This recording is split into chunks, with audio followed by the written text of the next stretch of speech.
Assalamualaikum warahmatullahi wabarakatuh. Halo guys, ketemu lagi, balik lagi di video bareng Arinis. Nah, video kali ini kita mau ngomongin smartphone barunya dari Vivo, yaitu Vivo Y35. Yes, itu tuh gue ngerasanya ya, HP ini bakal jadi inceran yang empuk gitu loh buat anak muda yang pengen punya HP baru di budget 3 jutaan. Ini bisa dibilang smartphone itu punya memori yang lega, selfie beauty-nya yang apik, baterainya awet, pengecasan yang juga cepet. So menarik ya. Tapi kira-kira gimana nih secara keseluruhan tentang si smartphone-nya? Ya udah, yuk langsung aja tonton videonya sampai akhir. Oke, kenapa smartphone itu bisa jadi kandidat yang patut dipertimbangkan selain tadi yang gue bocorin ya? Terutama itu ada pada bagian desainnya. Sekali pegang itu langsung kayak, feelnya kok elegan ya, meriah sekali ya, berasa banget pokoknya. Yang gue pegang ini dengan varian warna dawn gold, yang warnanya tuh kerasa betul lah efek shiny-nya, yang mau mandeng dari mana juga tampaknya ya cakep-cakep aja gitu warna kilauan emasnya ini. Dan itu pakai model 2.5D flat frame design yang tetap terasa slim dan juga ringan ya, walau sejatinya itu gendong baterai yang cukup gede di 5000 mAh. Oh iya, dalam penggunaan gue ngerasanya finishing matte ini nih, itu terasanya kayak bebas daripada sidik jari gitu. Gue suka sih teman-teman ya. Dan selain itu bodinya ternyata udah tahan daripada cipratan air dan debu juga nih ya. Karena emang udah punya sertifikat IP54 juga kan, dan emang udah lulus uji kualitas dalam penggunaannya. Buat keamanannya pakai side fingerprint yang mana berbarengan dengan tombol power. Ini gue ngerasanya so gercep dan juga akurat sih ya untuk bagian fingerprintnya. Lanjut kita lihat di sekelilingnya ya, dimana bagian atasnya ini ada SIM tray yang bisa menampung 2 SIM 4G dan juga micro SD up to 1 TB. Nah, buat teman-teman yang termasuknya suka concern sama memori, ini menariknya di Vivo Y35 ini tuh punya RAM yang lega maksimal, dikasih RAM 8GB plus 8GB extended RAM lagi coba. Ditemani dengan CPU Snapdragon 680 yang sebenarnya buat aktivitas main SIM harian itu udah aman, udah menang banget lah ya. Dengan RAM gede ini buat buka tutup aplikasi kayak chatting, browsing, main sosmed, belanja online hingga nonton, itu ya udah bisa dilahapnya dengan baik ya teman-teman.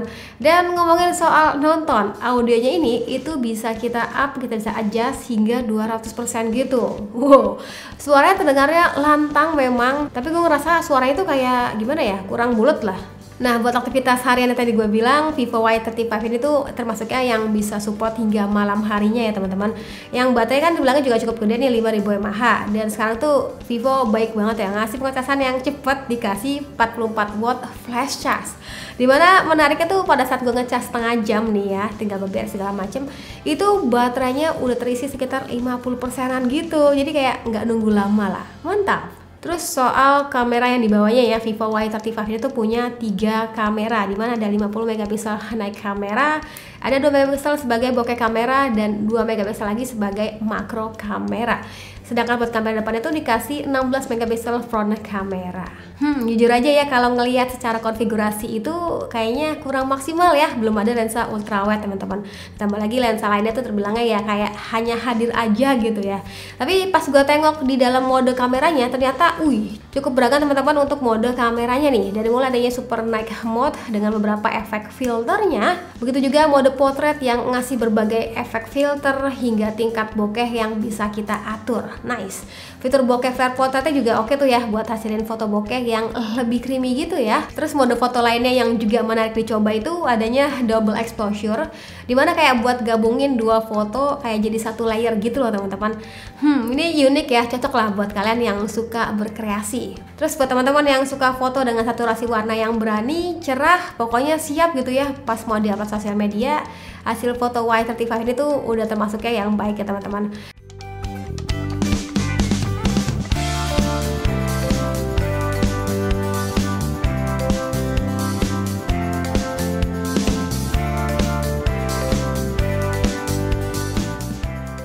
Terus pas mau foto dengan resolusi besar, coba aja pakai mode 50 megapiksel night kameranya yang bakal terasa lebih detail ya dibandingkan dengan mode yang biasanya.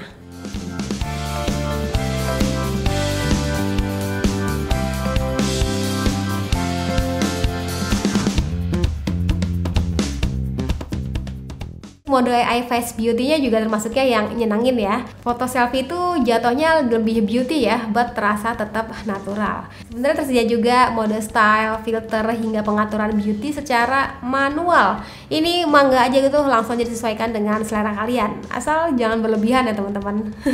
Lanjut buat perekaman videonya. Di kamera belakang ini tuh bisa disetting di 1080 30 fps. Sedangkan buat kamera depannya tuh maksimal hingga 1080 pixel 30 fps. Yang gue suka itu adanya fitur ultra stable video ya, yang mana buat hasilin video itu jauh lebih smooth. Tuh mantap ya, rasanya lebih smooth. Padahal sejatinya saat merekam itu gue ngerasa di kamera ini kayak cukup goyang gitu ya teman-teman. Ternyata hasilnya tuh bisa jadi lebih smooth. Tapi memang untuk hasil videonya tuh bakal terasa lebih close up. Dan gue ngerasa Kaido itu belum stabil gitu ya dalam penyesuaian cahayanya.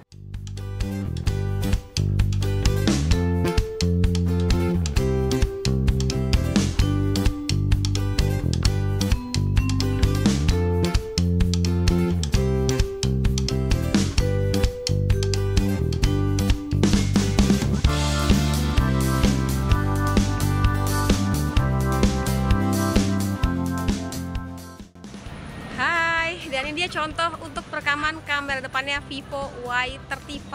Ini tuh kamera depan ya, bisa settingan di 1080 pixel ya teman-teman. Dan ini posisinya sore hari gitu, bener-bener kayak cahayanya mendukung banget di wajah gue ya. Jadi teman-teman bisa komentar hasilnya kayak gimana, kestabilannya dan juga suaranya.